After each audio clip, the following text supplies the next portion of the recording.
नमस्कार, जय हिंद। आप सभी का स्वागत है आज के इस वीडियो में।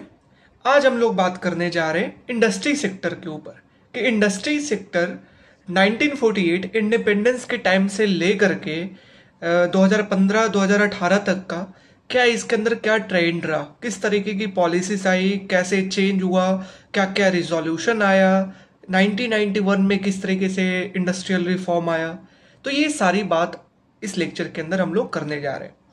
इस लेक्चर से पहले हम लोग एग्रीकल्चर सेक्टर के ऊपर बात कर चुके हैं, तो जो कोई लोग अगर नहीं देखे हैं एग्रीकल्चर सेक्टर के ऊपर वीडियो, तो आप नीचे डिस्क्रिप्शन के अंदर प्लेलिस्ट चेक कर सकते हैं या ऊपर आपको शो हो रहा होगा, वहां पर से आप एग्रीकल्चर सेक्टर को जाकर के देख सकते हैं। ओके, तो चलिए स्टार्ट करते हैं आज का वीडियो। तो हम लोग सबसे पहले जानेंगे कि इंडस्ट्री सेक्टर का ब्रिटिश के टाइम पे क्या था इंडस्ट्री सेक्टर का ग्रोथ, ठीक है ना, क्या हमारा स्ट्रक्चर था इंडस्ट्री सेक्टर का वो। तो हम लोग extent and pattern of industrialisation during British rule. तो सबसे पहला बात है इसके अंदर कि इंडस्ट्री सेक्टर जो था ना, पूरे ग्लोबल का 25% जो था, पूरे ग्लोबल का, पूरे विश्व का 25% जो एक्सपोर्ट जो था वो कौन कर रहा था? इंडिया कर रहा था, ठीक है ना, ड्यूरिंग ब्रिटिश टाइम। वो रॉ मटेरियल की एक्सपोर्ट हो लेकिन इंडिया कर रहा था, ठीक है। ओके, जैसे कि like Indigo, like cotton, like raw material यहाँ से लेकर के ब्रिटिश लेके जा रहे थे, तो ये 25% कंट्रीब्यूशन थी। फिर क्या आपका दैट इज आप जानते हैं कि ब्रिटिश किस लिए आए? अपने लिए, अपने मतलब के लिए। तो उनको जिसमें एडवांटेज था वो काम करने के लिए कहते थे, अपना जिसमें ज्यादा कमाई हो रहा है वो अपना देखते थे, है ना। इसीलिए ब्रिटिश क्या करते थे कि यहां से रॉ मटेरियल लेकर के जाते थे, कॉटन लेकर के जाते थे, वो वहां पर कपड़ा बनाया करते थे और कपड़ा को ला करके इंडिया के अंदर इंपोर्ट किया करते थे और यहाँ बेचा करते थे।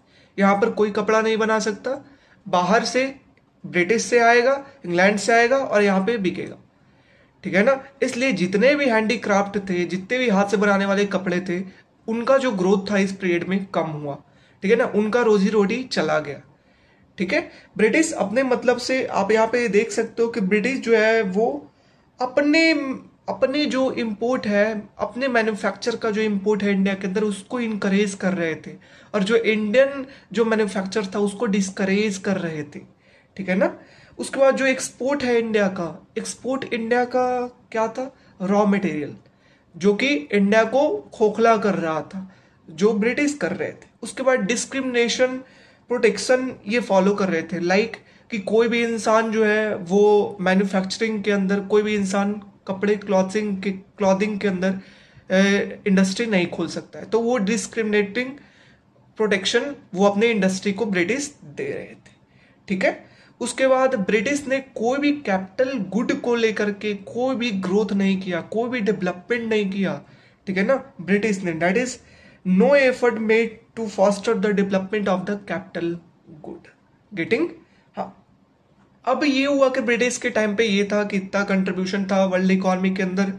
फिर हमने देखा कि ब्रिटिश जो थे वो हैंडीक्राफ्ट को कम कर रहे थे, अपने मैन्युफैक्चर का इंपोर्ट कर रहे थे इंडिया के अंदर, एक्सपोर्ट जो था अपने पर्पस के लिए कर रहे थे, कोई भी उन्होंने कैपिटल गुड्स के लिए कोई अच्छा काम नहीं किया। अब हम देखते हैं इंडिपेंडेंस के टाइम पे इंडिया का स्ट्रक्चर क्या था, इंडस्ट्री का स्ट्रक्चर पैटर्न क्या था इंडिपेंडेंस के टाइम। तो इंडिपेंडेंस के टाइम पे क्या था कि इंडस्ट्री जो था, जो प्रीडोमिनेटेड था, वो किस चीज से? कंज्यूमर गुड से था। कंज्यूमर गुड इकोनॉमी के अंदर ज्यादा प्रोड्यूस हो रहे थे देन प्रोड्यूसर गुड। आप देख सकते हो रेशियो, दैट इज 62-38, मतलब 62% जो है वो कंज्यूमर गुड प्रोड्यूस हो रहे थे और 38% जो है वो प्रोड्यूसर गुड प्रोड्यूस हो रहे थे। Next one is, that is important, कि इंडिपेंडेंस के टाइम पे हमारे इंडस्ट्रीज के अंदर जो इंफ्रास्ट्रक्चर है वो बहुत वीक था। हमारे कंट्री के अंदर इंफ्रास्ट्रक्चर बहुत वीक था, रोड हो, चाहे रेलवेज हो, चाहे लॉजिस्टिक हो, चाहे स्टोरेज हो, सारा चीज वीक था, जिस कारण इंडस्ट्रियल जो ग्रोथ है वो कम हो रहा था, बिल्कुल स्टैग्नेट था। ओके, नेक्स्ट वन इज, क्यों आपका जो है वो इन्वेस्टमेंट कम था? क्योंकि गवर्नमेंट का जो इंटरवेंशन है वो कम था। ऐसा माना गया कि गवर्नमेंट का इंटरवेंशन था ही नहीं, दैट्स वाई इंडस्ट्रियल जो डेवलपमेंट या ग्रोथ है इन्वेस्टमेंट का वो कम था। नेक्स्ट वन इज एक्सपोर्ट जो था उस टाइम पे वो ओरिएंटेड किस तरीके के था, कंट्री के इंटरेस्ट के अगेंस्ट था। कंट्री जो चाह रही थी उसके अगेंस्ट एक्सपोर्ट हो रहा था, लाइक रॉ एंड मटेरियल का यहाँ से एक्सपोर्ट हो रहा था, जो कंट्री नहीं चाह रही थी ब्रिटिश कर रहे थे। ओके, और उसके बाद आता है that is technical and managerial skill जो था वो बहुत कम था। जो स्किल पीपल थे हमारे कंट्री के अंदर वो बहुत कम थे, पुअर की पॉपुलेशन ज़्यादा थी उस टाइम। उसके बाद क्या आता है कि अगर हमको इंडिपेंडेंस के टाइम पुअर का इनकम को इंक्रीज करना है, हमारे कंट्री की ग्रोथ को इंक्रीज करना है, जीडीपी को इंक्रीज करना है, तो इंडस्ट्री सेक्टर का ग्रोथ को बढ़ाना होगा। दैट इज अर्जेंट नीड था कि इंडस्ट्री सेक्टर के ग्रोथ को बढ़ाओ। तो इसीलिए जो है इंडिया के अंदर आज़ादी के टाइम पे जो प्राइम मूविंग फोर्स का मतलब क्या था कि प्राइम मूविंग फोर्स का मतलब है कि सरकार किस तरफ ज़्यादा ध्यान देगी। तो जो प्राइम मूविंग फोर्स था इंडिपेंडेंस के टाइम पे वो इंडस्ट्री सेक्टर को माना गया। That is industry sector should be prime moving force, मतलब सरकार का ज़्यादा ध्यान फोकस किधर की ओर होगा, इंडस्ट्री सेक्टर के लिए होगा। इंडस्ट्री का डेवलपमेंट ज़्यादा तेजी से करना है। Getting my point, that is important one कि प्राइम मूविंग फोर्स क्या था at independence time, industry sector. Okay, हाँ, और ये जो इंडस्ट्री सेक्टर क्यों था, क्या रीजन है, क्योंकि उस टाइम पे इंडस्ट्री सेक्टर का सक्सेस पूरे वर्ल्ड के अंदर देखा गया बहुत अच्छा था। खास करके जो यूरोपियन कंट्री, अमेरिकन इकॉनमी जो है कैपिटलिस्ट इकॉनमी, वहां पे जो इंडस्ट्री सेक्टर का ग्रोथ था वो बहुत तेजी से हो रहा था और बहुत अच्छे तरीके से स्मूथली चल रही थी। ठीक है, उसी को देखते हुए सभी कोई फॉलो करने लगे कि गरीबी को कम करना है, ठीक है ना, कंट्री में अगर ग्रोथ ज़्यादा करना है तो इंडस्ट्री के ऊपर फोकस होना चाहिए। और ये तय कर लिया गया था 1930 के अंदर ही जो है वो जो हमारे कंट्री के जो फ्रीडम फाइटर थे उन्होंने तय कर लिया था कि हम लोगों का जो इंडस्ट्री है वो प्राइम मूविंग फोर्स होगा जैसे ही हमारा भारत आज़ाद होगा तब। ठीक है, हाँ, अब हम लोग देखेंगे क्या ये अच्छा था क्या ये खराब था, ये भी बात करेंगे।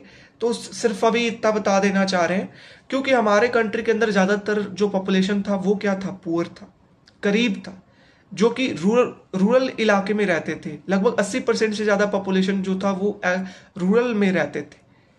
ठीक है ना, तो अगर आपने इंडस्ट्री के ऊपर फोकस किया, इन्वेस्टमेंट था, इंफ्रास्ट्रक्चर था, नहीं था, इंडस्ट्री पे फोकस किया, इंफ्रास्ट्रक्चर है नहीं, जिसका रोड, रेलवे, स्टोरेज, ट्रांसपोर्टेशन ये सब अच्छे तरीके से नहीं होगी और आपका ग्रोथ अच्छे तरीके से नहीं करेगा। आपका एडवांटेज किस चीज में था, आपका लोग कहाँ थे, एग्रीकल्चर के अंदर, गांवों के अंदर।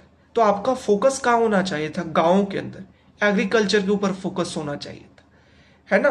तब लोगों की इनकम आय बढ़ती, क्योंकि इंफ्रास्ट्रक्चर है नहीं, इंडस्ट्री पे फोकस करके फायदा क्या हुआ, घाटा ही हुआ। समझ रहे हो, इसलिए एग्रीकल्चर पर फोकस होता तो ज्यादा इंडिया सक्सेस करता। हाँ, एक बार एग्रीकल्चर पे फोकस होता, लोगों की इनकम आय बढ़ती, धीरे धीरे जो ट्रांसपोर्टेशन, रोड, रेलवेज, इंफ्रास्ट्रक्चर धीरे धीरे इंक्रीज होता। उसके बाद जब आप इंडस्ट्री सेक्टर के ऊपर फोकस करते तब आपका डेवलपमेंट बहुत अच्छा होता। और ये एग्जाम्पल क्या है, चाइना क्या किया इसी टाइम पे 1945-47 के टाइम पे चाइना जो है वो एग्रीकल्चर सेक्टर के ऊपर इनिशियली फोकस किया। एग्रीकल्चर सेक्टर जब उसका बेहतर हुआ, उससे इनकम अर्न हुआ, उसको इंफ्रास्ट्रक्चर क्रिएट किया और उसके बाद वो 1970s में जाकर के वो इंडस्ट्री सेक्टर के ऊपर फोकस हुआ। ठीक है ना, और इंडस्ट्री, क्योंकि अब इंफ्रास्ट्रक्चर भी है तो इंडस्ट्री सेक्टर जो है वो अच्छे तरीके से ग्रोथ किया। ये चाइना की सक्सेस स्टोरी है। इसलिए प्राइम मूविंग फोर्स जो माना गया इंडस्ट्री सेक्टर को वो एक गलत निर्णय था। समझ रहे हैं, तो ये चीजें आप एक्सप्लेन करेंगे तो बहुत अच्छा होगा। नेक्स्ट वन इज नेक्स्ट आता है कि हम लोगों ने देख लिया प्राइम मूविंग फोर्स जो है वो मान लिए कि इंडस्ट्री सेक्टर को है, आजादी से पहले ही 1930 में ही मान लिए थे फ्रीडम फाइटर। तो आजादी के बाद हमारा जो है वो 5 ईयर प्लान आना स्टार्ट हुआ। 5 ईयर प्लान में क्या था कि अगले 5 साल सरकार किस तरफ ध्यान देगी, क्या क्या चीजें करेगी, उसको लेकर के प्लानिंग कमीशन 5 ईयर का प्लान बनाती थी। ठीक है, तो ये 5 ईयर प्लान के अंदर क्या आया, आज़ादी के टाइम 1948 के टाइम, आज़ादी के टाइम सॉरी 1950s के टाइम पे पहला जो प्लानिंग पहला 5 ईयर प्लान आया कि उसके अंदर क्या था। तो 1950s के टाइम पे कहा गया कि 5 ईयर प्लान में कि जहां भी प्रोडक्शन कम है उसको अच्छा करो। पहला बात कहा गया कि प्रोडक्शन जहां कम है जरूरी चीजें में उसको अच्छा करो। दूसरा बात कहा गया कि बेसिक इंडस्ट्रीज को एक्सपैंड करो। जो भी बेसिक चीजें लाइक नमक, चीनी, ठीक है ना, लाइक आटा, लाइक राइस, वेट, कपड़ा, ठीक है ना। तो ये सब चीजों की जो इंडस्ट्री है इसको एक्सपैंड करो, जो बेसिक इंडस्ट्री। जो 5 ईयर प्लान के अंदर फर्स्ट 5 ईयर प्लान के अंदर जो क्या कहा गया, फर्स्ट 5 ईयर प्लान में कहा गया कि जो प्राइवेट सेक्टर जहां पे काम नहीं कर सकती है, जहां पर इनकम प्राइवेट सेक्टर को प्रॉफिट नहीं है, ठीक है, वहां पे पब्लिक सेक्टर काम करेगी। लोगों के भलाई के लिए, लोगों के हेल्प के लिए पब्लिक सेक्टर वहां पे काम करेगी जहां पे प्राइवेट सेक्टर काम नहीं कर सकती, ठीक है। तो यहाँ पे प्राइवेट सेक्टर के ऊपर भी फोकस किया गया। पब्लिक सेक्टर को सिर्फ कहा गया कि जहां पे प्राइवेट नहीं काम करेगा वहां पे पब्लिक काम करेगा। आप पढ़ सकते हो, that is public sector to develop those industry in which private enterprise is unable to put up resources required to run the risk. जिसमें प्राइवेट सेक्टर काम नहीं कर पा रहा है वहां पे पब्लिक को काम करना है, और बाकी जो है वो आपका प्राइवेट सेक्टर को ऊपर रहेगा। तो ये कहा गया आपका इनिशियली आजादी के टाइम पे फर्स्ट 5 ईयर प्लान में। अब देखिए पहला जो इंडस्ट्रियल पॉलिसी रिजोल्यूशन जो है पहला कब आया, 1948 के अंदर।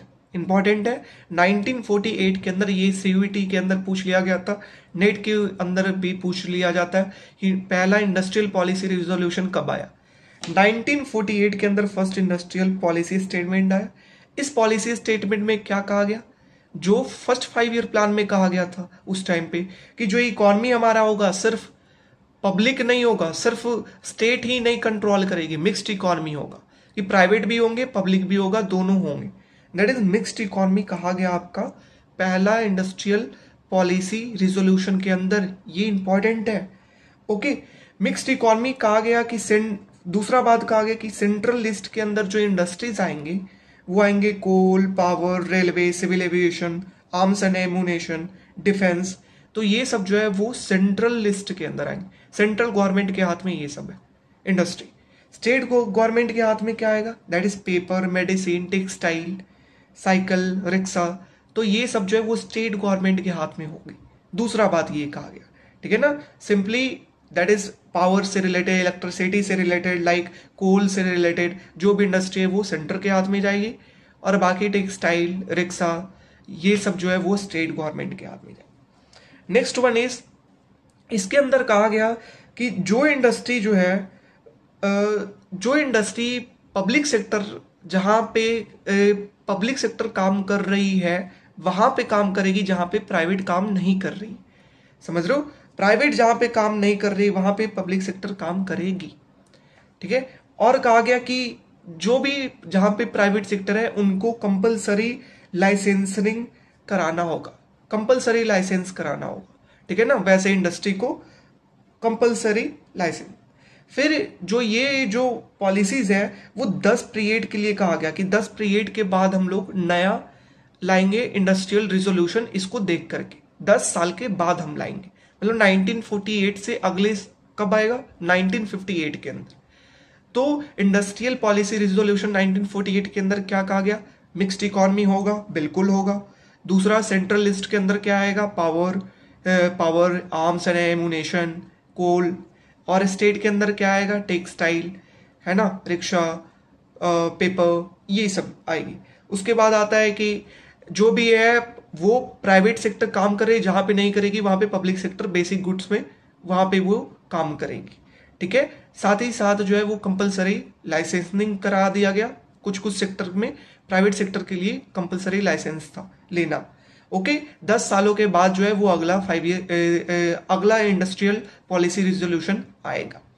अब देखिए सेकेंड 5 ईयर प्लान के अंदर क्या आया और कैसे फर्स्ट 5 ईयर प्लान से डिफरेंस है। सेकेंड 5 ईयर प्लान जो है वो आपका 56-55 के टाइम पे आया। तो क्या दोनों में डिफरेंसेस थे? तो फर्स्ट 5 ईयर प्लान क्या पढ़े, मिक्स्ड इकोनॉमी के ऊपर बात किया, और सेकेंड 5 ईयर प्लान जो है वो बदल करके जो बात आ गया वो आ गया स्टेट कंट्रोल्ड इकोनॉमी।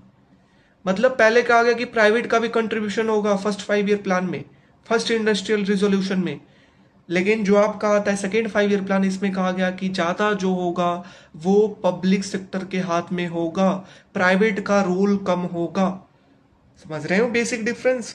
उसके बाद कहा गया फर्स्ट 5 ईयर प्लान में कि प्राइवेट सेक्टर के लिए ओपन होगा, सेकेंड 5 ईयर प्लान में कहा गया less open for private sector. Getting? हाँ। उसके बाद फर्स्ट 5 ईयर प्लान जो था वो इंडिकेटिव प्लानिंग था। इंडिकेटिव प्लानिंग का मतलब आपको इंडिकेट कर दिया गया कि इस तरीके से आप सक्सेस कर सकते हैं, इस तरीके से आप पढ़ाई करेंगे तो आप सक्सेस आपका होने की चांसेस ज्यादा है। That is indicative planning. समझ रहे हो ना? लेकिन ये था फर्स्ट 5 ईयर प्लान में कि प्राइवेट सेक्टर को ये काम करना है, पब्लिक को ये करना है, दैट इज इंडिकेट कर रहा था। सेकेंड 5 ईयर प्लान में क्या था कि डायरेक्ट कंट्रोल कर रहा था कि ये काम आपको करना ही है, आपको इंडिकेट बता नहीं रहे, आपका कान पकड़ करके बिल्कुल यही तुम काम करो। That is your controlled planning. समझ रहे हो कि सिर्फ स्टेट ही काम करेगा कंट्रोल्ड वे में, तो that is your less indicative planning. आप नीचे पढ़ सकते हो, that is second 5 year plan जो है इसके अंदर जो है वो एलोकेशन ऑफ पब्लिक रिसोर्सेस, इसके ऊपर ज्यादा ध्यान दिया गया कि जो पब्लिक रिसोर्सेस है वो लोगों में कैसे डिस्ट्रीब्यूट किया जाए, और इसके लिए जो है वो स्टेट गवर्नमेंट जो है वो उनका कंट्रीब्यूशन ज्यादा होना चाहिए, वो अच्छे तरीके से डिस्ट्रीब्यूट कर पाएंगे, ये सोच था। ठीक है ना, कि सारा जो इकोनॉमी है उसको डायरेक्ट कंट्रोल करेंगे और फिर हम रिसोर्सेज को एलोकेट कर पाएंगे लोगों के पास, ये सोच था सेकेंड 5 ईयर प्लान में। समझ रहे? हाँ।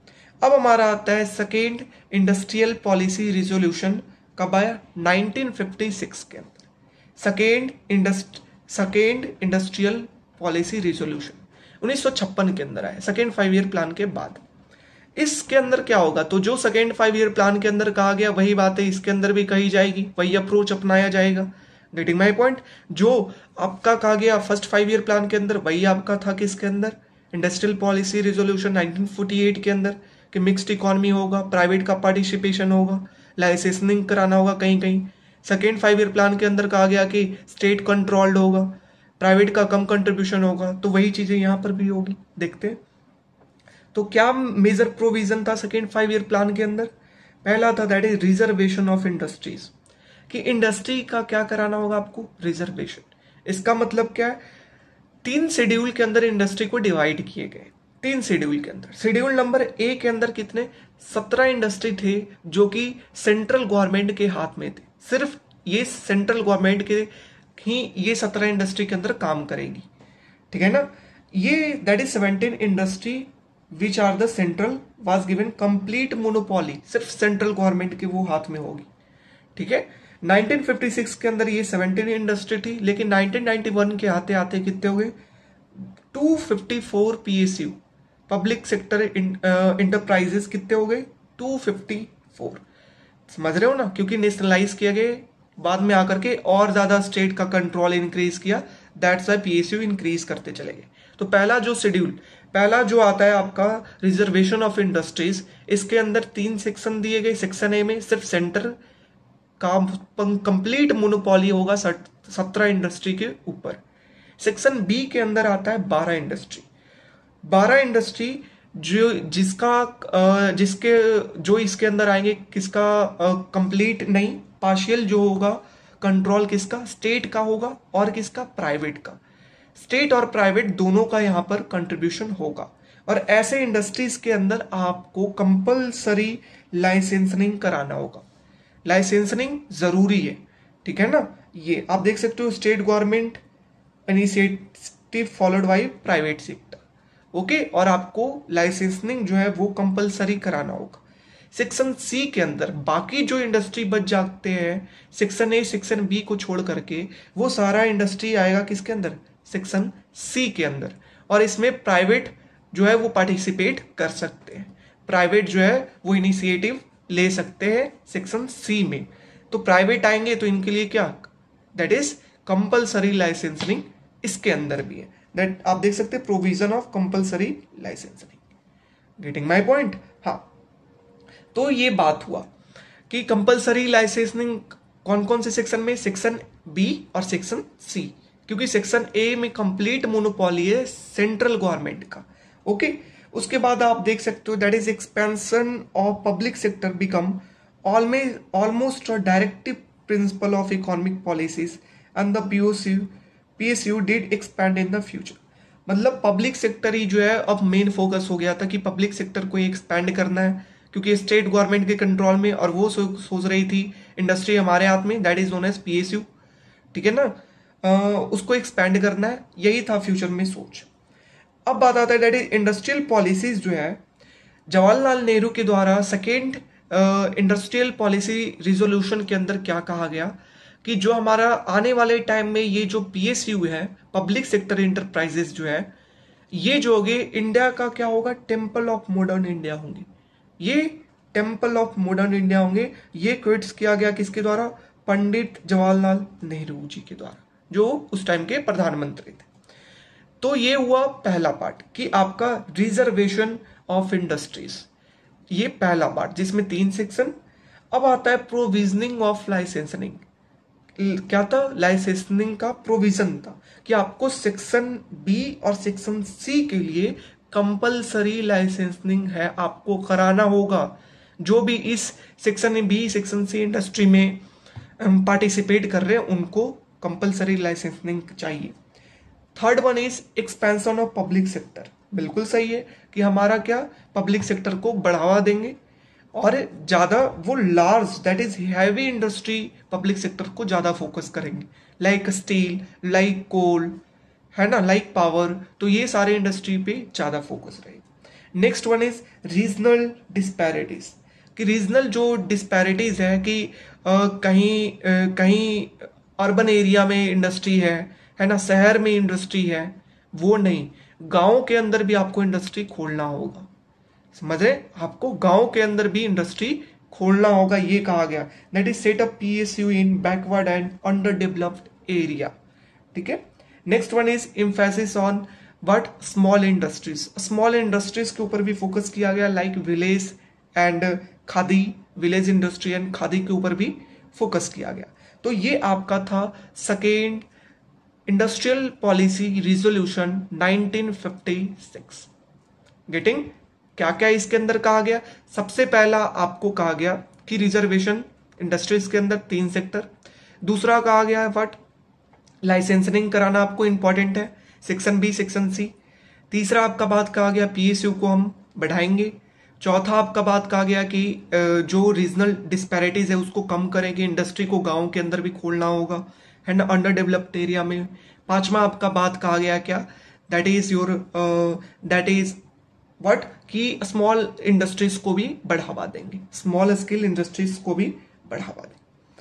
अब बात आता है 1969 में नेक्स्ट इंडस्ट्रियल पॉलिसी रिजोल्यूशन आया 1969 के अंदर। तो इसके अंदर क्या कहा गया है इस रिजोल्यूशन के अंदर, कि जो सरकार है वो क्या करेगी, प्राइस कंट्रोल करेगी, कि किस चीज का कितना प्राइस होगा वो गवर्नमेंट तय करेगी। ठीक है ना, वो स्टेट के हाथ में होगा। तो price control of the good produced by the licence industries, कि कितना प्राइस होना चाहिए वो सरकार तय करेगी। साथ ही साथ कितना कॉन्सेंट्रेशन है, कितना कोई प्राइवेट वाले का मोनोपोली तो नहीं है मार्केट के अंदर, ज्यादा उसका वर्चस्व तो नहीं है मार्केट के अंदर, इसको चेक करेगी। कॉन्सेंट्रेशन ऑफ इकोनॉमिक पावर, इसको चेक करेगी। और इसको चेक करने के लिए नया पॉलिसीज लाई, that is known as MRTP। ठीक है ना, that is monopolistic and restrictive trade policies. इसके अंदर क्या बात कहा गया, इसके अंदर बात कहा गया क्यों आया, पहला बात क्यों आया, क्योंकि सरकार जो है वो रेगुलेट करना चाहती थी, ट्रेडिंग हो, कितना जो है वो प्राइवेट वाला के पास इनकम है, कितना उसका वर्चस्व है मार्केट के अंदर, इसको रेगुलेट करना चाहती थी। इसके अंदर कहा गया कि जो भी प्राइवेट सेक्टर के हैं, जो भी लाइसेंसिंग वाले इंसान है सेक्शन बी सेक्शन सी के अंदर, अगर उनका आय जो है पूरे इंडस्ट्री का 25 करोड़ से अगर ज्यादा होगा 25 करोड़ से ज़्यादा होगा तो सरकार उनको देखेगी, सरकार कहेगी, तब वो आगे जाकर के इन्वेस्टमेंट करेंगे, वरना नहीं करेंगे। समझ रहे हो? स्टेट का कंट्रोल होगा उनके ऊपर और सरकार कहेगी तभी वो आगे इन्वेस्टमेंट करेंगे, वरना नहीं करेंगे। ये एमआरटीपी एक्ट के अंदर कहा गया, ताकि मोनोपोली किसी का क्रिएट नहीं। आप देख सकते हो, firm with asset of 25 crore और more but under the obligation from the government of India before any expansion, है ना। अब इस लिमिट को बढ़ा करके आगे हम देखेंगे 1980 में 50 करोड़ कर दिया गया, है ना। 1985 में इसे 100 करोड़ कर दिया गया कि 100 करोड़ से ज़्यादा लिमिट होगा तब सरकार से आपको अप्रूवल चाहिए अगर आपको इन्वेस्टमेंट करना है तो। उसके बाद अदर कंट्रोल, प्राइस कंट्रोल तो देख लिए कि हमारा थर्ड आपका इंडस्ट्रियल पॉलिसी रिजोल्यूशन 1969 के अंदर आया। तो अदर कंट्रोल और कैसा कैसा कंट्रोल था सरकार के द्वारा, दैट इज इंपोर्ट और एक्सपोर्ट अगर करेंगे उसके ऊपर कंट्रोल था कि सरकार तय करेगी कितना एक्सपोर्ट इंपोर्ट कौन से सेक्टर का होगा, नहीं होगा। कैपिटल इशू, अगर कैपिटल आपको इशू करना है, ठीक है ना, तो उसके लिए सरकार का अप्रूवल चाहिए।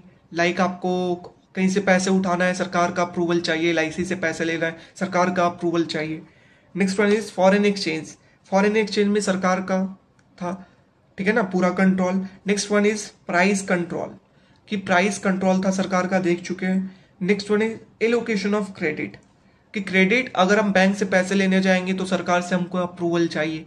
तो ये सारे जगह पे जो था वो कंट्रोल था सरकार का, ठीक है ना, 1969-70s के टाइम पे। Getting my point? हाँ। तो देखिए एक क्वेश्चन क्या आता है कि फेज 1, फेज 2, फेज 3 बताइए इंडस्ट्रियल रिजोल्यूशन, इंडस्ट्रियल क्या है इंडस्ट्री सेक्टर का, 3 फेज में बताइए। तो पहला फेज जो है वो फर्स्ट इंडस्ट्रियल पॉलिसी रिजोल्यूशन है, जो कि उसके अंदर मिक्स्ड इकोनॉमी की बात कही।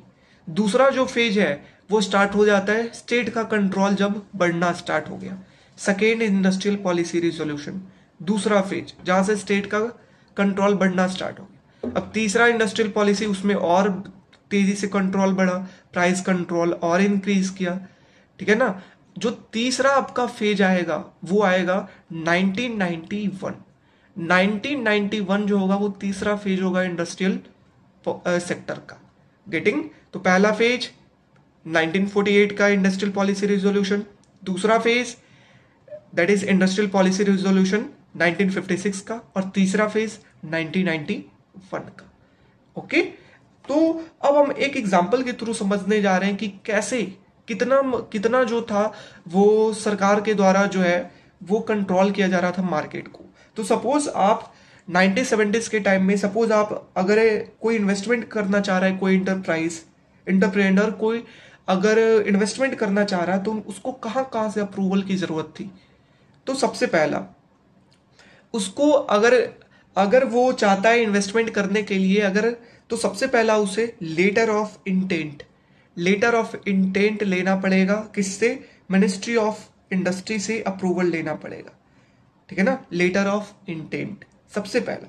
उसके बाद अगर वो कैपिटल गुड्स को कहीं से विदेश से खरीदना चाहता है, कहीं से कैपिटल गुड को वो इंपोर्ट करना चाहता है बाहर से, वो अपने इंडस्ट्री को खोलने के लिए, तब उसे कहाँ से लेना पड़ेगा अप्रूवल? मिनिस्ट्री ऑफ कॉमर्स से उसको अप्रूवल चाहिए, ठीक है ना, ministry of commerce.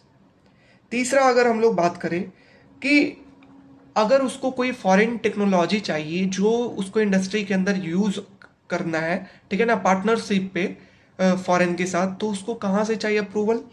Financial secretary से जा करके उसे अप्रूवल चाहिए। नेक्स्ट वन इज अगर उसको पैसा उठाना है कैपिटल मार्केट से तो उसको अप्रूवल कहाँ से चाहिए? Ministry of finance. गेटिंग? उसके बाद लास्ट में जाकर के वो इंडस्ट्रियल लाइसेंस लेगा, कहाँ से जाकर के? मिनिस्ट्री ऑफ इंडस्ट्री से जाकर के वो लाइसेंस लेगा।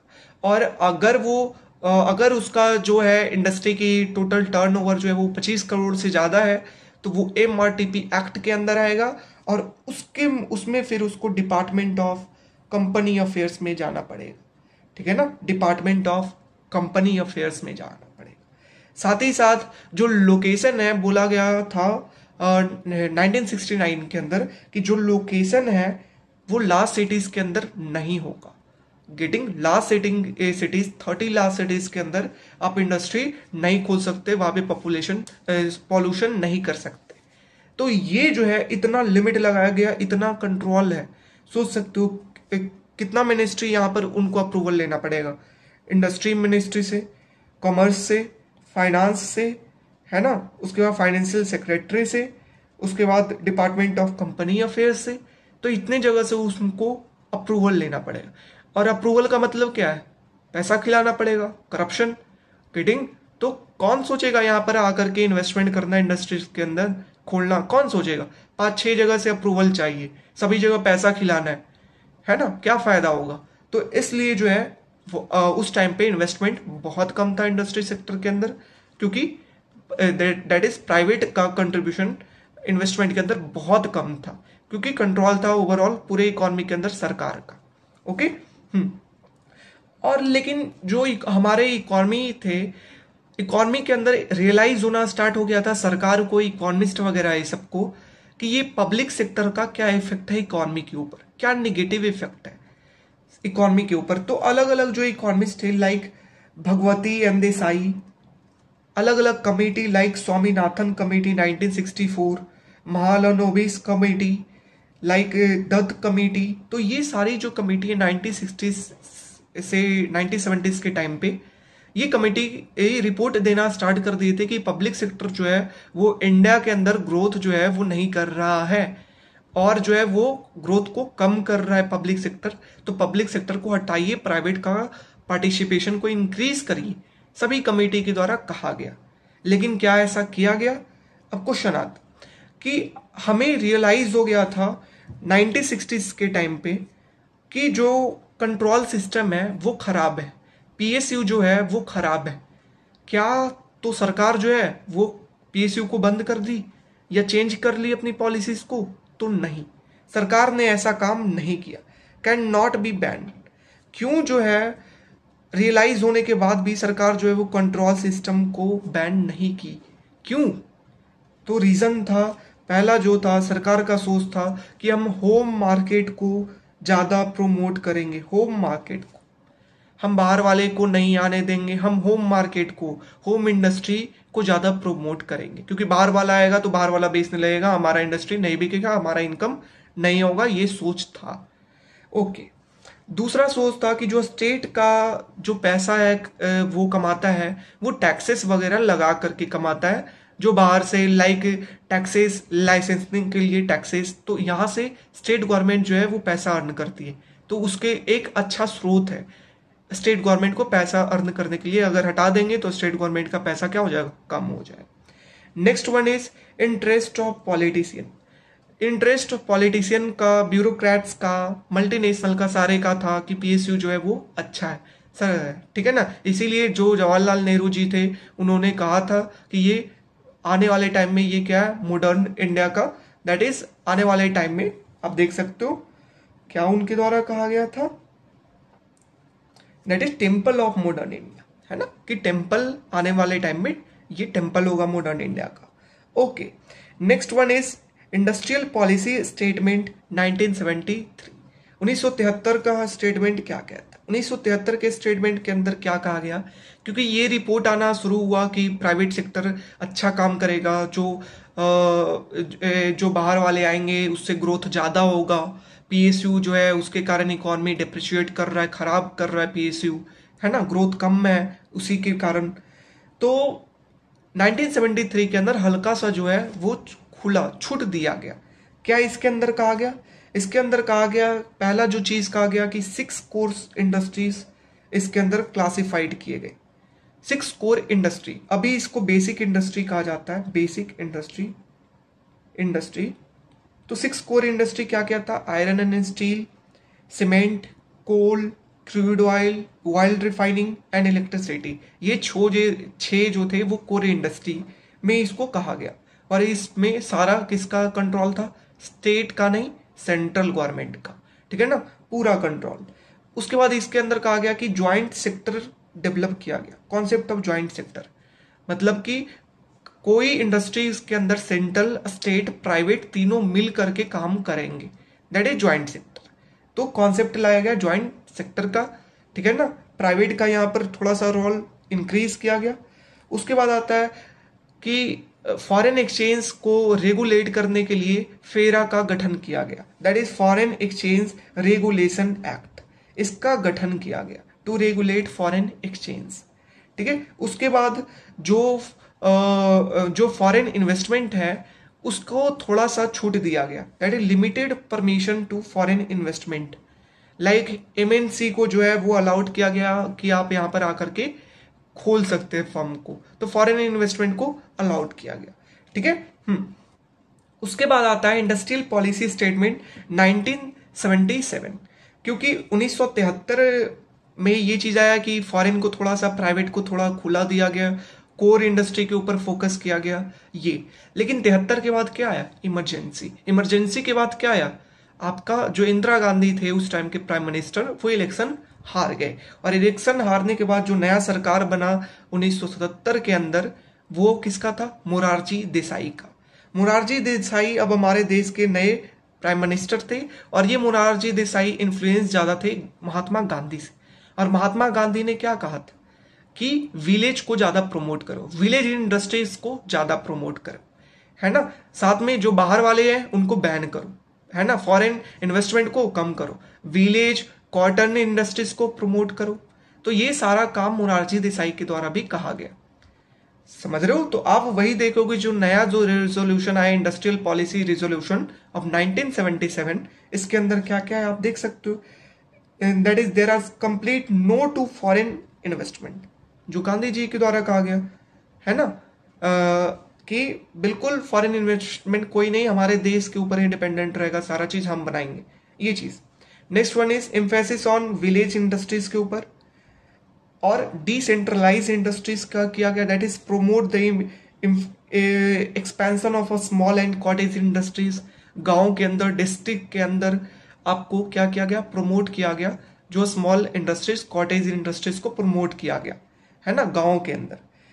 And last one is khadi and village industries को रिस्ट्रक्चर किया गया, प्रमोट किया गया, है ना। तो सारा चीज गांधी जी से इन्फ्लुएंस था कि बाहर वाले को बैन करो, गांव के इंडस्ट्रीज को, विलेज इंडस्ट्रीज, कॉटेज इंडस्ट्रीज, ये कॉटन इंडस्ट्रीज, ये सब के ऊपर फोकस हुआ, समझ लो। डिसेंट्रलाइज किया गया, दैट इज अब शहर से गांव की तरफ फोकस किया गया मोरारजी देसाई के द्वारा। अब आता है 1980s का इंडस्ट्रियल पॉलिसी स्टेटमेंट। अब इतना इंडस्ट्रियल पॉलिसी स्टेटमेंट है, कैसे याद करेंगे? तो आपको याद करने का ट्रिक ये है, 80 के टाइम पे मिक्स्ड इकोनॉमी, 1948 के टाइम पे मिक्स्ड इकोनॉमी, प्राइवेट का कंट्रीब्यूशन। 56 के टाइम पे आपका क्या? स्टेट का रोल इंक्रीज कर दिया गया, ये चीजें। फिर आपका आता है लगभग 63 के टाइम पे क्या? 3 सेक्शन में जो किया गया, है ना, और ज्यादा किया गया, कंट्रोल प्राइस सिस्टम का और किया गया, कंट्रोल और बढ़ाया गया। उसके बाद आपका 73 का आता है, 73 में थोड़ा सा खुला छूट दिया गया, क्योंकि उससे पहले इकोनॉमिस्ट का आ रहा था, कमेटी बता रही थी कि प्राइवेट अच्छे काम करेंगे, बाहर वाले को आने दीजिए, इस कारण थोड़ा सा छूट 6 कोर सेक्टर के अंदर। 77 में मोरारजी देसाई आ गए, है ना, हमारा उस टाइम पे जो इमरजेंसी लगा था उसके बाद इन्होंने गांव पे ज्यादा फोकस किया, बाहर वाले को बिल्कुल बैन किया, फॉरेन इन्वेस्टमेंट को। इस तरीके से याद करेंगे, समझ रहे। 1980 के टाइम पे अगर बात किया जाए, 1980, क्योंकि 3 सालों के अंदर ही जो है वो मोरारजी देसाई 3 सालों के लिए ही सिर्फ आपका प्राइम मिनिस्टर रहे। उसके बाद इंदिरा गांधी आ गए फिर से, और इंदिरा गांधी आने के बाद फिर क्या करेंगे? पलटेंगे काम को। उन्होंने पलटा क्या? फॉरेन इन्वेस्टमेंट जो उन्होंने कहा था बैन होगा, वो कहे नहीं, फॉरेन इन्वेस्टमेंट अलाउड रहेगा। फिर एमआरटीपी जो लिमिट था, MRTP that is monopolistic and regulation trade policies, इसके अंदर जो 25 करोड़ का लिमिट था उसे बढ़ा करके क्या कर दिया गया? 50 करोड़, ठीक है ना। उसके बाद साथ ही साथ लिबरल एटीट्यूड अपनाया गया प्राइवेट सेक्टर वाले के साथ, कि थोड़ा सा खुला छूट दिया गया प्राइवेट सेक्टर वाले के साथ। उसके बाद डीआईसी जो था, दैट इज डिसेंट्रलाइजेशन था, उसको कंटिन्यू रखा गया। डिस्ट्रिक्ट वगैरह, डिस्ट्रिक्ट इंडस्ट्रियल सेंटर जो इंट्रोड्यूस किया गया था मोरारजी देसाई के द्वारा, इसको कंटिन्यू रखा गया, ठीक है ना, इंदिरा गांधी के द्वारा। तो ये हुआ 1980 का इंडस्ट्रियल पॉलिसी रिजोल्यूशन। अब आता है कि उसके बाद जो होता है, इंदिरा गांधी की डेथ होती है ना। फिर राजीव गांधी जो है वो आपके प्राइम मिनिस्टर बनते हैं। और राजीव गांधी का जो सोच था वो युवा थे, और उन्हें पता था कि टेक्नोलॉजी का क्या इंपॉर्टेंस है, टेक्नोलॉजी कैसे डिराइव कर सकती है, किसी भी इकोनॉमी को कैसे ग्रोथ में इंक्रीज कर सकते हैं टेक्नोलॉजी के कारण। तो ये राजीव गांधी का सोच था, इसलिए वो सभी सेक्टर में टेक्नोलॉजी को इंक्रीज करना सोच रहे थे। चाहे वो एग्रीकल्चर हो, एग्रीकल्चर में कर रहे थे टेक्नोलॉजी हम लाएंगे, चाहे इंडस्ट्रियल सेक्टर हो वहां पे टेक्नोलॉजी कर रहे थे, उस पर फोकस किया गया। लाइक टेलीकम्युनिकेशन, इसके ऊपर फोकस किया गया, ठीक है ना, इनके द्वारा बहुत ज्यादा। तो ये टेक्नोलॉजी के ऊपर ज्यादा फोकस रहे इस काल में। तो नया जो इंडस्ट्रियल पॉलिसी रेजोल्यूशन आया, इसके अंदर मॉडर्नाइजेशन एंड प्रॉफिटेबिलिटी, मतलब पीएसयू को हम मॉडर्नाइज करेंगे, नया मशीन लाएंगे ताकि उसका प्रॉफिट इंक्रीज हो। Next one is compulsory licensing, जो था वो सिर्फ 64 इंडस्ट्रीज के लिए रखा गया, ठीक है ना, बाकी को खुला छोड़ दिया गया। सिर्फ 64 इंडस्ट्रीज के अंदर कंपलसरी लाइसेंसिंग था। उसके बाद हाई अटेंशन जो था वो सनराइज इंडस्ट्रीज के ऊपर दिया गया, जो कि मैंने आपको बताया टेलीकम्युनिकेशन, कंप्यूटराइजेशन, इलेक्ट्रॉनिक्स, ये सब के ऊपर हाई फोकस किया गया, हाई लेवल, ठीक है। उसके बाद जो फाइनेंशियल इन्वेस्टमेंट है उसको इंक्रीज किया गया, दैट इज फॉरेन इन्वेस्टमेंट को बढ़ावा दिया गया कि हाँ अलाउड है। एमआरटीपी जो लिमिट था कितना 50 करोड़ का, उसको बढ़ा करके कितना कर दिया गया 100 करोड़। समझ रहे हो, जो 85 में 80 में जो 25 से 50 हुआ, अब 50 से 100 करोड़ कर दिया गया। जो ये सेक्टर इस टाइम पे क्या था, फोकस ज्यादा था टेक्नोलॉजी के ऊपर, चाहे वो एग्रीकल्चर सेक्टर था, फोकस किसके ऊपर था, टेक्नोलॉजी के ऊपर। समझ रहे। तो ये राजीव गांधी जो थे वो टेक्नोलॉजी ड्राइवन वो सोच रहे थे, वैसे सोच के वो इंसान थे, सभी जगह वो टेक्नोलॉजी के काम के, कि पीएसयू के अंदर टेक्नोलॉजी लाओ, मॉडर्नाइज करो, है ना, एग्रीकल्चर के अंदर टेक्नोलॉजी लाओ। उसके बाद ज्यादा सनराइज इंडस्ट्रियल सेक्टर के ऊपर फोकस करो, that is telecommunication, that is electronics, computerisation, financial investment बढ़ाओ, एमआरटीपी लिमिट को इंक्रीज करो। तो ये काम कहा गया। उसके बाद क्या होता है कि इस टाइम जो है 90s 80s के बाद, क्योंकि फॉरेन इन्वेस्टमेंट को अलाउड किया गया, प्राइवेट सेक्टर को थोड़ा खुला छोड़ा गया, इसलिए जो ग्रोथ था इंडस्ट्री सेक्टर का वो इंक्रीज किया। लेकिन क्या था कि उस टाइम पे जो फिस्कल डेफिसिट था, जो सरकार की राजकोषीय घाटा थी, वो ज्यादा थी, बहुत ज्यादा थी, ठीक है ना। तो जो ग्रोथ हो रहा था, हम उधार ले रहे हैं बाहर वाले से, हम डेप्थ ले रहे हैं, हमारा सरकार बाहर वाले से डेप्थ ले रहा था फॉरेन कंट्री से, और उसको टेक्नोलॉजी में इन्वेस्ट कर रहा था, जिससे क्या जो ग्रोथ हो रहा है वो कैसा ग्रोथ था, डेप्थ वाला ग्रोथ था।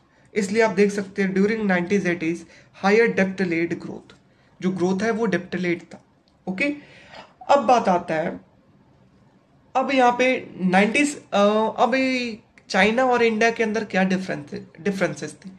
तो इंडिया जो था 1970 1980s के टाइम पे हेजिटेट कर रहा था, ठीक है ना, कि हमें क्या खुला करना है, ओपन करना है इकोनॉमी का या नहीं, foreign that is foreign investment को अलाउड करना है या नहीं। तो ये सोच रहा था इंडिया इसके ऊपर कि आपका पीएसयू को कम करे, ज्यादा करे, तो ये सोच ही रहा था। लेकिन जो चाइना था 1970s के अंदर, वो सोचा नहीं, उसने स्ट्रक्चरल रिफॉर्म कर दिया, उसने अपने इकोनॉमी को ओपन कर दिया चाइना, ठीक है ना। और ओपन करने के कारण क्या, प्राइवेट सेक्टर का इन्वेस्टमेंट बढ़ा, फॉरेन इन्वेस्टमेंट बढ़ा, जिसके कारण चाइना को जो इंडस्ट्री सेक्टर के अंदर जो ग्रोथ था वो जीडीपी डबल हो गया। 15 सालों के अंदर जो चाइना का जीडीपी था 1985 में वो डबल हो गया। 70 में ओपन किया, 1985 में डबल हो गया। समझ रहे हो। तो इंडिया जो सोच रहा था, देख सकते हो यहाँ पे आप पूरा पढ़ सकते हो कि इंडिया जो सोच रहा था, हेजिटेट कर रहा था कि करे या नहीं करे, ठीक है ना वो। लेकिन चाइना क्या आया, चाइना आया यहाँ पर, चाइना आया और वो क्या अपने पॉलिसीज को तुरंत चेंज किया, स्ट्रक्चरल चेंज किया, जिसके कारण आप देख सकते हो उसका जीडीपी जो है वो डबल हो गया। Getting my point.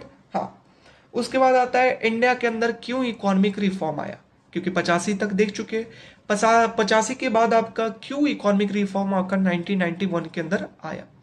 Economic crisis आया। क्या रीजन था? तो सबसे पहला रीजन था कि राजकोषीय घाटा जो था वो इंक्रीज हो रहा था, that is gross fiscal deficit increases, है ना, जो कि 6.2% था 1980s के टाइम पे, वो बढ़ करके कितना हो गया 8.3% ऑफ जीडीपी। ठीक है ना, 8.3% ऑफ द जीडीपी, जो कि बहुत बड़ा अमाउंट होता है। राजकोषीय घाटा इतना इंक्रीज हो गया। सरकार डेप्थ जो है वो बाहर फॉरेन कंट्री से 1980s के टाइम पे वो ज्यादा ले रही थी, पहला रीजन। दूसरा रीजन जो है वो गल्फ वार, उस टाइम पे गल्फ वार होना स्टार्ट हुआ, जिसके कारण गल्फ कंट्रीज क्या प्रोड्यूस करते, क्रूड ऑयल, पेट्रोलियम, है ना, डीजल।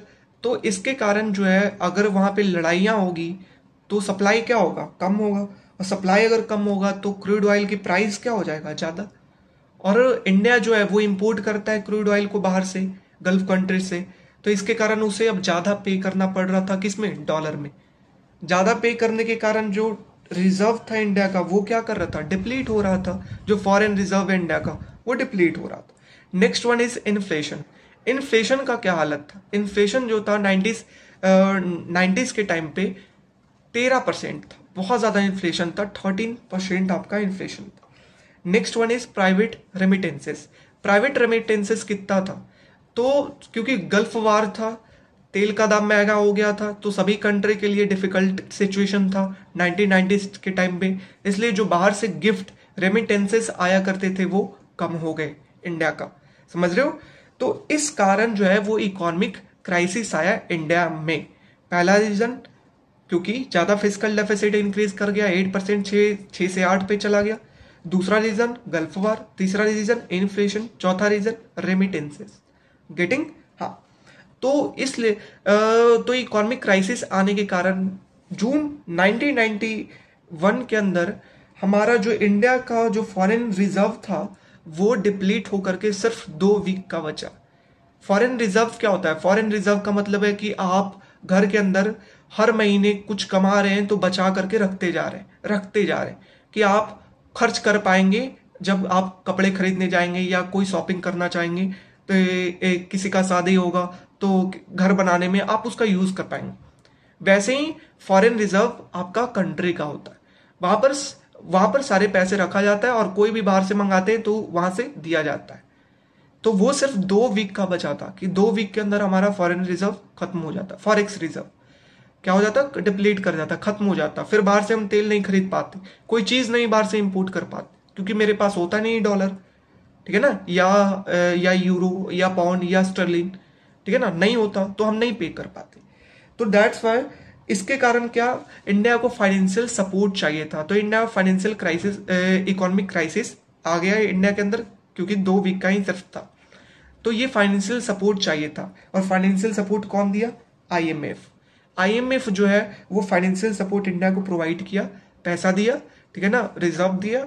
और फ्री में तो ये नहीं देगा, है ना, आईएमएफ मतलब इंटरनेशनल मॉनेटरी फंड, है ना।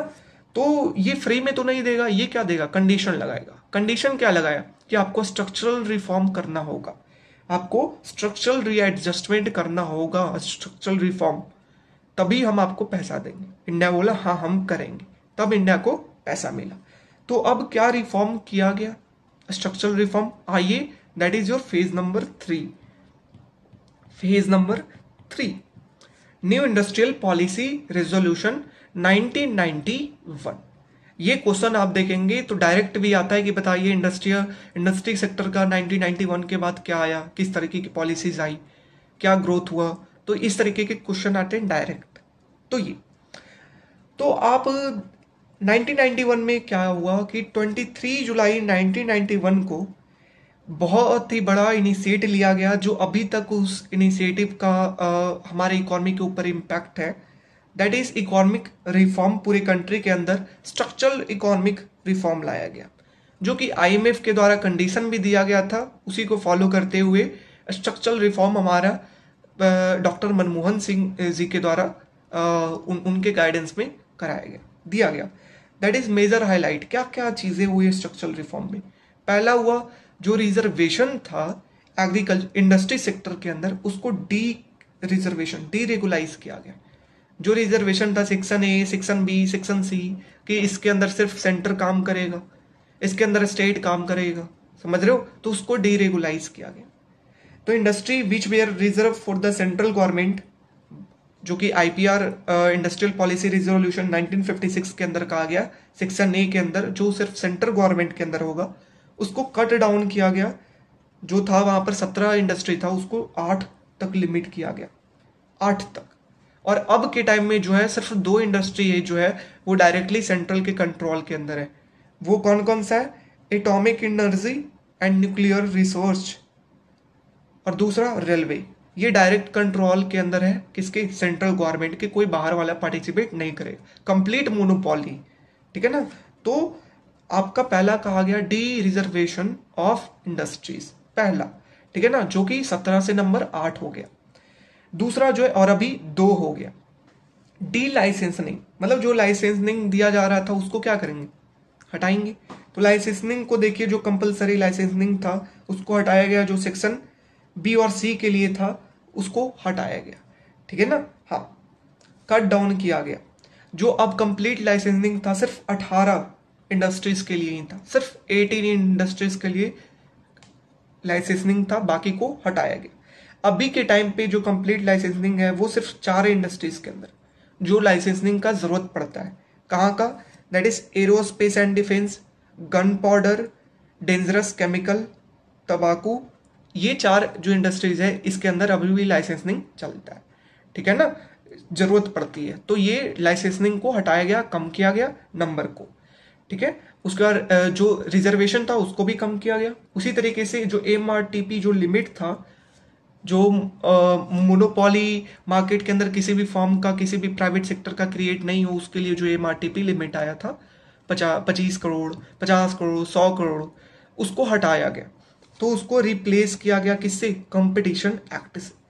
कंपटीशन एक्ट 2002 के अंदर आया, उसको रिप्लेस किया गया एमआरटीपी एक्ट से, ठीक है ना। कंपटीशन एक्ट के अंदर क्या था? देखा जाता था कि कौन है जो कंपटीशन को फॉलो नहीं कर रहा है या कंपटीशन को इफेक्ट कर रहा है, उसके ऊपर रूल एंड रेगुलेशन लाया गया, ठीक है। Next one is foreign investment को बढ़ावा दिया गया।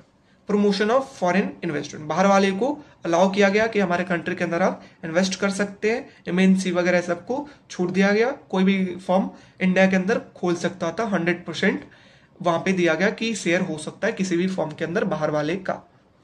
नेक्स्ट वन इज फेरा। फेरा जो आया था, फॉरेन एक्सचेंज रेगुलेशन एक्ट, इसको बदल करके फेमा किया गया, that is foreign exchange management act, FEMA किया गया। और इसमें लिबरल सोच का है, दैट इज ज्यादा टाइट नहीं, यहाँ पे हाईली लिबरल था। ये 2001 के अंदर आया, FERA to FEMA, okay. Next one is location of industries. Location of industries के ऊपर कहा गया कि नॉन पॉल्यूटिंग अगर जो इंडस्ट्रीज हैं वो कहीं भी देश के अंदर खोल सकते हैं, जो पॉल्यूशन क्रिएट नहीं करते, लाइक पेपर इंडस्ट्रीज, वो कहीं भी पूरे देश के अंदर खोल सकते हैं। लेकिन जो polluting industry like steel, iron, ठीक है ना, कोल, तो ये सब इंडस्ट्रीज जो है वो 25 किलोमीटर दूर अर्बन एरिया से खोलेंगे। 25 किलोमीटर दूर होना चाहिए अर्बन एरिया से। तो ये कहा गया लोकेशन ऑफ इंडस्ट्रीज के ऊपर, ठीक है। Next, that is compulsion of face production abolish, मतलब कि जो लगाया गया था कि प्राइवेट वाले को इतना तक ही जो प्रोडक्शन है करना है, इससे ज्यादा नहीं कर सकते हैं, इतना मिनिमम करना है, वो लिमिट को हटाया गया। जो कंपल्सन था उसे हटाया गया। अब प्राइवेट वाले अपने मन मुताबिक जितना चाहेंगे वो प्रोडक्शन करेंगे अपने प्रॉफिट के हिसाब से। नेक्स्ट वन इज, जो लोन था उसको कन्वर्ट पहले किस चीज में कर दिया जाता था? शेयर में। कि सपोज कोई कंपनी ने लोन लिया और वो एबिलिटी उसका नहीं है वो पे कर पाने का, वो नहीं, उसके पास उतना पैसा नहीं, तो वो क्या हो गया? डिफॉल्ट हो गया।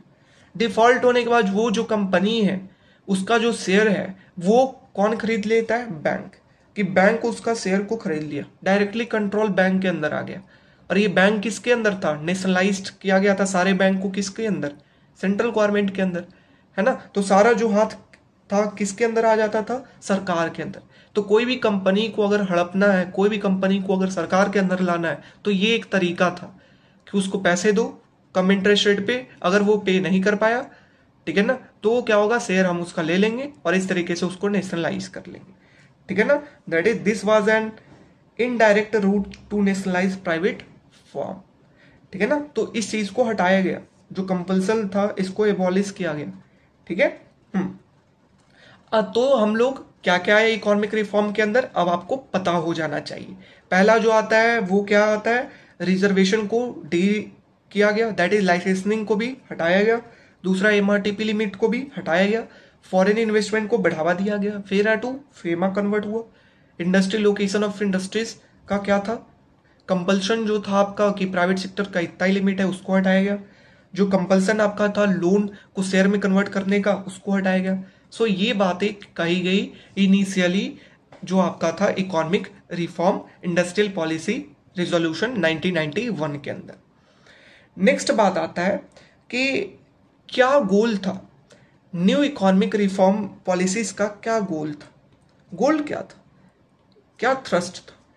तो क्या उसका था, पहला था कंपिटेटिव इन्वायरमेंट क्रिएट करना है हमारे इकोनॉमी के अंदर, जिससे हमारा प्रोडक्टिविटी क्या होगा हमारा इकोनॉमी में इंक्रीज होगा, क्योंकि प्राइवेट वाले भी आएंगे, फॉरेन वाले भी आएंगे, जिससे लोगों को जॉब मिलेगी, उनकी प्रोडक्टिविटी ज़्यादा तेजी से इंक्रीज होगी, है ना ये।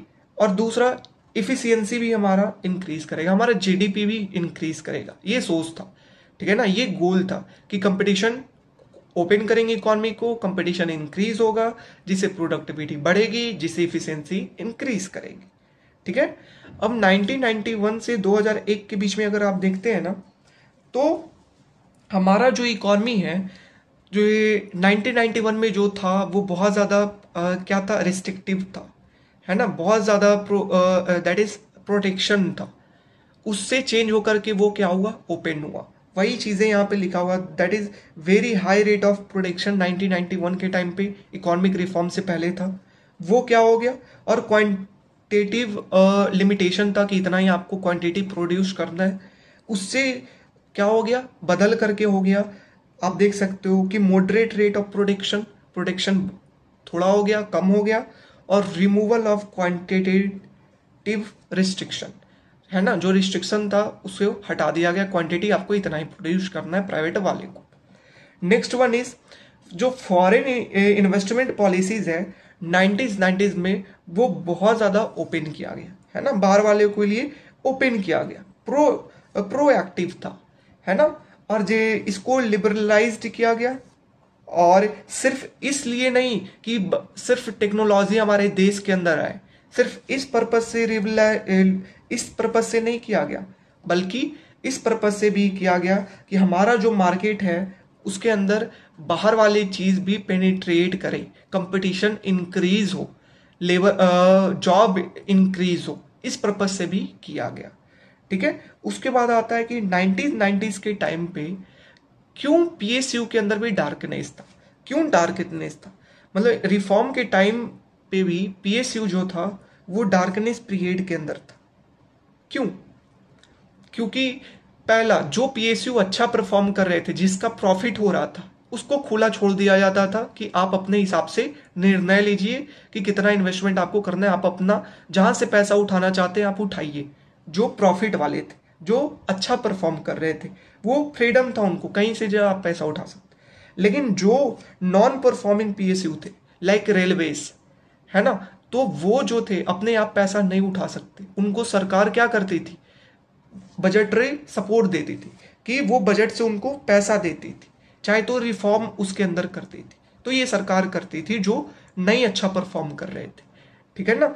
अब देखिए प्राइवेट जो था, इकोनॉमिक रिफॉर्म होने के टाइम पे तुरंत प्राइवेटाइजेशन नहीं कर दिया गया, तुरंत प्राइवेट सेक्टर को इकोनॉमी के अंदर नहीं अलाउ कर दिया गया कि तुरंत सारे चीज को प्राइवेट कर दिया गया, नहीं।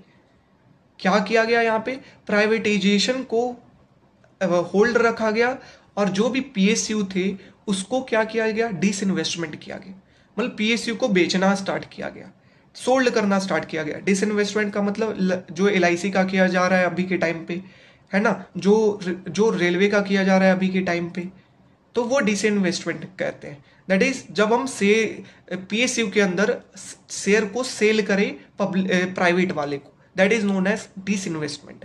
ठीक है ना। तो पीएसयू का डिसइन्वेस्टमेंट किया गया, गवर्नमेंट का जो पॉलिसीज है वो कॉन्सेंट्रेटेड किसकी तरफ था, डिसइन्वेस्टमेंट की तरफ।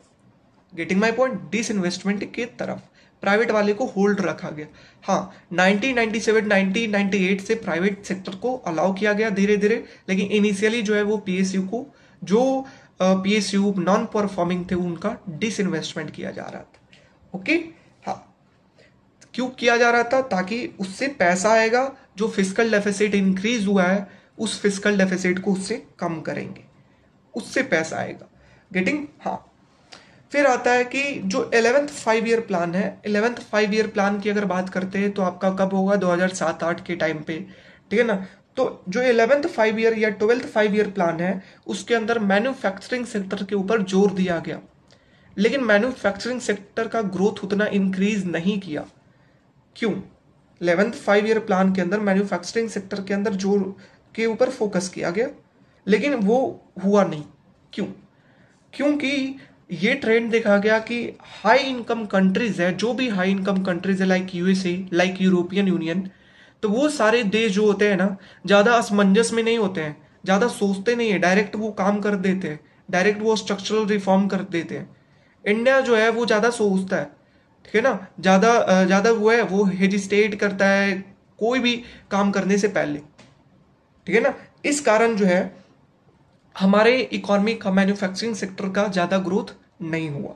आप पढ़ सकते हो, हाई इनकम कंट्रीज जो है वो only government proactive promoted structural changes, है ना, वो तुरंत स्ट्रक्चरल चेंजेस को प्रोमोट करते हैं। अब बात आता है 12th 5 ईयर प्लान के अंदर क्या क्या बात कही गई, क्या 12th 5 ईयर प्लान के द्वारा कहा गया, क्या कोट किया गया। एक बहुत ही अच्छा वर्ड यहाँ पे दिया गया है। 12th 5 ईयर प्लान जो है वो कहा कि अगर इंडस्ट्री सेक्टर, इंडस्ट्रियल पॉलिसीज को सक्सेड करना है ना, अगर सक्सेस करना है इंडस्ट्रियल पॉलिसीज को, तो उसको सेंट्रल प्लान्ड इकोनॉमीज नहीं होना चाहिए। मतलब सरकार का ज़्यादा रेगुलेशन नहीं होना चाहिए अगर आपको इंडस्ट्रियल पॉलिसीज को, आपको सक्सेड करना है, सफलता पाना है उसके अंदर, सरकार का ज़्यादा रोल नहीं होना चाहिए। इसने कहा कि प्राइवेट का ज़्यादा रोल होना चाहिए, ठीक है ना। आपका 12th 5 ईयर प्लान कहता है कि प्राइवेट का रोल ज़्यादा होना चाहिए, सरकार का रोल कम होना चाहिए अगर आपको सक्सेस करना है तब। साथ ही साथ कहा कि जो प्रोडक्ट, जो इंट्रैक्शन है प्राइवेट और सरकार और प्राइवेट के बीच में, वो ज़्यादा होना चाहिए, productive interaction between government and producer. साथ ही साथ कहा गया वर्ड कि जो इंट्रैक्शन है, कोलाबोरेशन है, लर्निंग है आपस में प्रोड्यूसर का, एक प्रोड्यूसर से दूसरे प्रोड्यूसर में जो है वो कोलाबोरेशन, उसके बाद फिर लर्निंग, इंट्रैक्शन, वो ज़्यादा होना चाहिए। समझ रहे हो? तो प्राइवेट सेक्टर का पार्टिसिपेशन ज़्यादा होना चाहिए, सरकार प्राइवेट सेक्टर के बीच में अच्छा संबंध होना चाहिए, है ना, सरकार का रेगुलेशन कम होना चाहिए। ये किसके द्वारा कहा गया आपका? ये कहा गया आपका 12th 5 ईयर प्लान के द्वारा। तो अगर आपका क्वेश्चन आएगा कि क्यों आपका जो है इंडस्ट्रियल पॉलिसी रिजोल्यूशन जो है वो उतना सक्सीड नहीं किया, तो आप कहेंगे क्योंकि सेंट्रल प्लान्ड इकोनॉमी ज़्यादा बेस्ड था, प्राइवेट सेक्टर का जो रोल है वो कम था। जो प्राइवेट और प्रोड्यूसर के बीच में, प्रोड्यूसर गवर्नमेंट के बीच में जो संबंध था वो खराब था। समझ रहे हो? प्राइवेट सेक्टर को चलने नहीं दिया जा रहा था। तो ये कारण है कि आपका इंडस्ट्रियल पॉलिसी रिजोल्यूशन सक्सेस नहीं किया। Next one is what are the government policies जो आया इंडस्ट्रियल ग्रोथ को इंक्रीज करने के लिए। क्या क्या आपका इंडस्ट्रियल पॉलिसीज, गवर्नमेंट पॉलिसीज आया, ये अब देखने जा रहे हैं। गवर्नमेंट किस किस तरीके की पॉलिसीज आई, क्योंकि क्वेश्चन पूछता है कि बताइए एग्रीकल्चर इंडस्ट्रीज के अंदर क्या खामी है और गवर्नमेंट किस तरीके से पॉलिसीज लाई। तो उस क्वेश्चन का जवाब देने के लिए पॉलिसीज की क्वेश्चन पे देख रहे हैं। तो नेशनल पहला आता है जो पॉलिसी लाया गया, that is national manufacturing policy 2011 के अंदर, है ना। 2011 के अंदर पहला जो पॉलिसी लाया गया आफ्टर इकोनॉमिक रिफॉर्म, जो इंपॉर्टेंट पॉलिसीज था ये लाया गया। ये जो था लॉन्ग टाइम फ्रेमवर्क पॉलिसीज था, दैट इज 15 सालों के लिए। ये इनका कहना था ना कि ये जो है लाया गया था कब? 12th 5 ईयर प्लान में, 12th 5 ईयर प्लान के अंदर लाया गया था। और 12th 5 ईयर प्लान में कहना था कि अगर किसी भी कंट्री को अगर सक्सीड करना है ना, तो पता होना चाहिए कि आने वाले 15-25 सालों में हम कहाँ जाने वाले हैं, हमारा अप्रोच क्या होगा, तो ये पता होना चाहिए, इसलिए लॉन्ग टर्म ये पॉलिसीज प्लान किया गया।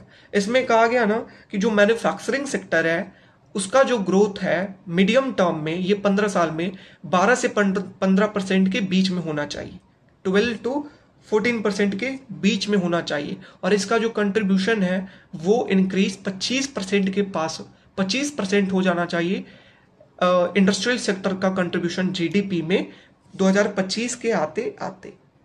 समझ रहे हो, जो कि 14% था उस टाइम 2011 के टाइम पे 14% था, ये इंक्रीज होकर के 25% कंट्रीब्यूशन कम से कम हो जाना चाहिए। लेकिन अभी कंट्रीब्यूशन कितना है, 17-18% हमारा कंट्रीब्यूशन है जीडीपी में, ठीक है ना, 17-18% कंट्रीब्यूशन है इंडस्ट्रीज का। तो जो कहा गया वो काम नहीं हुआ। नेक्स्ट कहा गया कि जो एम्प्लॉयमेंट है 2025 तक, जो एम्प्लॉयमेंट है वो 10 करोड़ लोगों को एम्प्लॉयड किया जाएगा इसके अंदर, इंडस्ट्री सेक्टर के अंदर। Getting that is 100 million, 10 crore लोगों को जॉब मिलेगा 2025 तक। उसके बाद ग्लोबल कंपटीशन को इंक्रीज करेंगे, ये इनहेंस ग्लोबल कंपटीशन। साथ ही साथ कहा गया कि ensure sustainable development, sustainable growth, मतलब कि हमें ऐसा नहीं कि पॉल्यूशन करते चल जा रहे हैं ग्रोथ के कारण, नहीं, हमको इन्वायरमेंट को ख्याल में रख करके हमको इंडस्ट्रियल ग्रोथ करना है। Okay, next policies is ease of doing business. Ease of doing business जो है वो रिपोर्ट तैयार किया जाता है वर्ल्ड बैंक के द्वारा।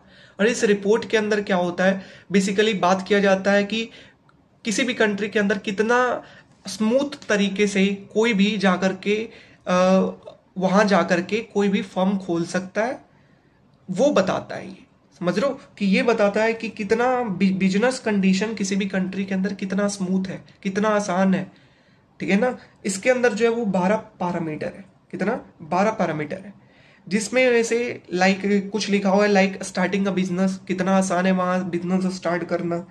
Dealing with constant permit, permit वहां पर है, कितना ज्यादा है परमिट ये।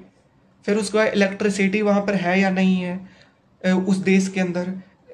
प्रॉपर्टी को रजिस्टर्ड करने में कितना टाइम लगता है, टैक्स को पे करने में ज़्यादा है टैक्स या कम है टैक्स, जो क्रेडिट है बैंक से लोन वगैरह सब है वो सस्ता है, चीपर है या महंगा है। तो ये सारा फैक्टर है। और भी फैक्टर है लाइक इंसॉल्वेंसी, वहाँ पर कितना आसान तरीके से कोई है फॉर्म वहाँ से निकल करके जा सकता है ना। तो ये सारे फैक्टर्स के ऊपर ईज ऑफ डूइंग बिजनेस का रिपोर्ट तैयार किया जाता है। तो इंडिया का जो रैंक है वो 2014 के अंदर जो था 143 था, 143, ठीक है ना, ओवरऑल पूरे वर्ल्ड के अंदर। लेकिन जो 2019 के अंदर इंडिया का जो रैंक है वो कम हो करके 63 आ गया। कितना, 63 आउट ऑफ 190 कंट्री, जो कि बहुत अच्छा है ना, बहुत अच्छी बात था इंडिया के लिए। मतलब हमारे इकोनॉमी में बिजनेस का जो इन्वायरमेंट है वो अच्छा हुआ, समझ रहे हो। लाइक जो प्रॉपर्टी रजिस्टर्ड करने में टाइम लगता था वो कम लगने लगा, इलेक्ट्रिसिटी अच्छा, टैक्सेस को कम किया गया, क्रेडिट बैंक से आराम तरीके से मिल सकता था, ठीक है ना, एनपीए वगैरह ये सबको कम करने के लिए आईबीसी लाया गया। तो इस कारण जो है आपका ईज ऑफ डूइंग बिजनेस के अंदर इंडिया का अच्छा परफॉर्मेंस रहा, ठीक है ना। दैट इज 143 रैंक से 63 रैंक पे, ठीक है। Next policies is make in India. 2014 के अंदर मोदी सरकार आते के साथ ही मेक इन इंडिया लाया गया। मेक इन इंडिया के अंदर क्या कहा गया कि हम मल्टीनेशनल कंपनीज को जो है वो इनकरेज करेंगे ताकि वो डोमेस्टिक में आकर के प्रोडक्शन करे, ठीक है ना। डोमेस्टिक कंपनीज को हम इनकरेज करेंगे और मल्टीनेशनल कंपनीज को भी इनकरेज करेंगे ताकि वो इंडिया के अंदर प्रोडक्शन करे, ठीक है ना, इंडिया के अंदर प्रोडक्शन करें। हम एंटरप्रेन्योरशिप को बूस्ट करेंगे, समझ रहे हो ना। फोकस इसका 25 सेक्टर के ऊपर था। तो इसका बेसिकली था कि हम चाहे बाहर वाला हो चाहे इंडिया के अंदर हो डोमेस्टिक हो, दोनों को हम इनकरेज करेंगे ताकि आप इंडिया के अंदर प्रोडक्शन करें। Next one is startup India. Startup India के अंदर क्या था, ये 2016 के अंदर लाया गया पॉलिसीज, और इस पॉलिसीज के अंदर कहा गया कि हमारे देश के अंदर एक इकोसिस्टम क्रिएट करेंगे जिसमें इनोवेशन, जिसके अंदर सस्टेनेबल इकोनॉमिक डेवलपमेंट हो, इनोवेशन इंक्रीज हो हमारे देश के अंदर, ऐसा इन्वायरमेंट क्रिएट करेंगे। दैट इज स्टार्टअप इंडिया, ठीक है ना। हाँ, और इनोवेशन इनोवेशन करने के कारण, सस्टेनेबल इकोनॉमिक डेवलपमेंट करने के कारण आपका एम्प्लॉयमेंट भी इस सेक्टर से आएगा। और ये सक्सेस भी रहा। स्टार्टअप इंडिया जो था वो सक्सेस पॉलिसीज था, अच्छा पॉलिसीज था, दैट इज जिसके कारण अभी तक हमारे देश के अंदर 100 यूनिकॉर्न कंपनीज खुल चुके हैं। 100 यूनिकॉर्न कंपनीज, यूनिकॉर्न किसे कहते हैं? वैसे कंपनीज जिसका 1 बिलियन जो है 1 बिलियन पहुंच जाए, ठीक है ना। 1 बिलियन अगर उसका ओवरऑल टर्नओवर पहुंच जाए, वैसे कंपनी को यूनिकॉर्न कहते हैं। लाइक अभी फिजिक्स वाला जो है वो यूनिकॉर्न बन गया है। तो हमारा इनोवेशन बढ़ने के कारण और स्टार्टअप होने के कारण यूनिकॉर्न कंपनी बढ़ी। Next one is production link incentive, PLI scheme. PLI scheme आपका 2020 जब कोविड आया तब लाया गया। क्यों लाया गया PLI स्कीम? ताकि जो प्रोडक्शन है वो डिक्रीज नहीं, वो इंक्रीज करे, है ना। PLI स्कीम के अंदर क्या कहा गया कि 13 सेक्टर है, 13 सेक्टर लाया गया, लाइक मोबाइल, लाइक बैटरी, है ना, तो लाइक सोलर।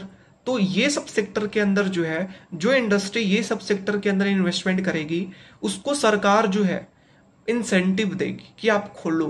सरकार जो है वो पैसा देगी, कंट्रीब्यूशन देगी 20-25%, कि अगर आपने इतना का सेल किया तो आपको सरकार 25% दिया, खुशी खुशी चलो, ठीक है ना। तो ये PLI स्कीम के अंदर कहा गया कि अगले 5 सालों के लिए PLI स्कीम के अंदर जो भी इस 13 सेक्टर के अंदर खोलेंगे, इन्वेस्टमेंट करेंगे, ठीक है ना, तो उनको सरकार इंसेंटिव देगी।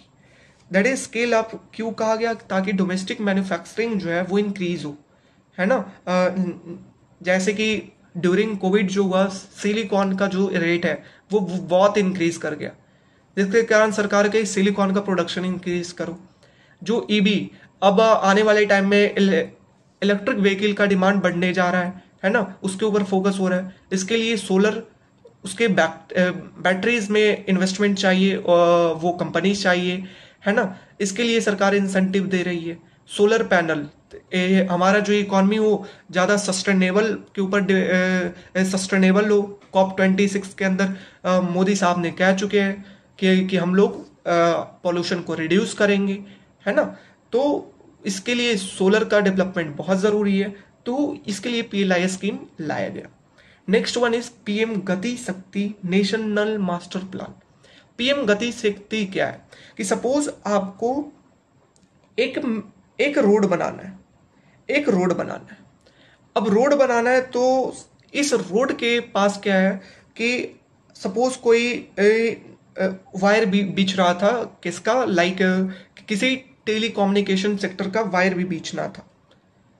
साथ ही साथ यहाँ पर से मेट्रो भी गुजरना था, वायर भी बीचना था, समझ रहे हो।